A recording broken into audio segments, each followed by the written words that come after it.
Welcome back to the show. Let's talk to Dr Charlie from Harley. We're going to talk the specialised subject now. I've got to read this off the tape. Contaminated flour, not just eggs, make eating raw cookie dough a no-no.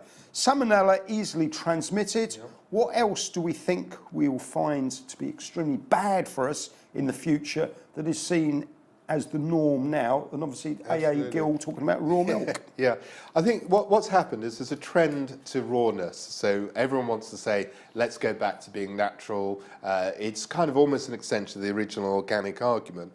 Now, some of that is not bad in principle, but we've got to remember the reason we introduced pasteurization after Louis Pasteur was because of bacterial infections in food.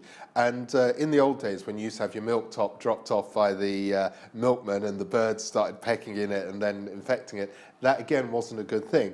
So clearly, if we can reduce the number of people getting diarrhea, and salmonella can be very nasty. Johnny Depp's daughter actually got a version of salmonella that led to her being in Great Ormond Street Hospital. Wow. Because she got both kidney, I think, and possibly liver failure as well. That's a type called 0157. So there are some really nasty versions of salmonella out there. It's not always a trivial disorder. So I think everyone who, certainly pregnant women shouldn't take raw cheeses, and certainly they shouldn't take raw milk. They're also exposed to a disease called listeriosis, by the way, and all of that could affect the infant. So certainly pregnant women, I'd say it's a no-no.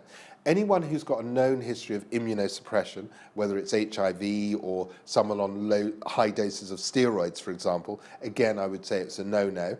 Other people could choose to take the risk, but as long as they're really cognizant of what the risk is, that's the important thing. Understood. Let's take a break and come back.